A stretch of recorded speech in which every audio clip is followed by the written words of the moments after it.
भगवान ने भगवत गीता में बोले हैं, असंशयम महाबाहो मनो दुर्निग्रहम चलम अभ्यासेन तु कौन्तेय वैराग्येण च गृह्यते।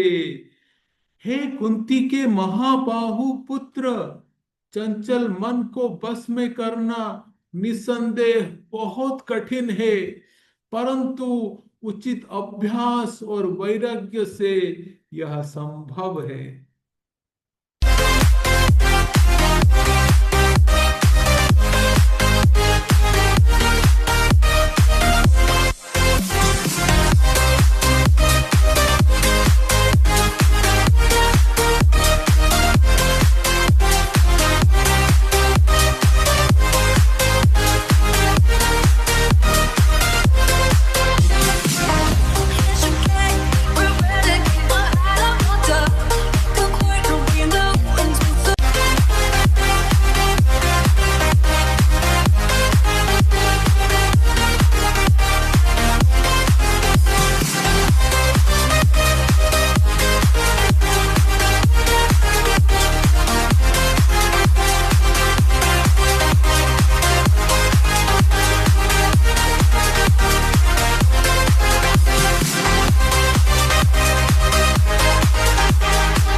हर बार गिरना फेलवर नहीं है, यह आपका अभ्यास, प्रैक्टिस है।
भगवत गीता में बोले हैं, योगस्था कुरु कर्माणि संगम त्यक्त्वा धनंजय सिद्धि असिद्धयोः समो भूत्वा समत्वम योग उच्यते। हे अर्जुन, सफलता या असफलता की चिंता किए बिना समभाव से अपना कर्तव्य निर्भाव, ऐसी समभाव की स्थिति को योग कहते हैं।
हेड स्टैंड में भी और जीवन में भी बैलेंस ही सबसे बड़ा योग है।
भगवत गीता में बोले हैं, कर्मण्येवाधिकारस्ते मां फलेषु कदाचन मां कर्म फल हेतुर्भु मां ते संगोस्त्व अकर्मणि, कि आपको अपने निर्धारित कर्तव्य का पालन करने का अधिकार है, लेकिन कर्मों के फल के आप हकदार नहीं हैं। अपने कर्मों के परिणामों के लिए कभी स्वयं को जिम्मेदार ना समझें और अपने कर्तव्य का पालन न करने से भी आसक्त ना रहें।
आप सिर्फ गिरने के डर से कोशिश ही नहीं करेंगे तो बैलेंस कभी नहीं आएगा। प्रैक्टिस करो, अभ्यास, बैलेंस रखो, समत्व और डर के बिना कोशिश करो। कर्म, यही है भगवत गीता की शिक्षा।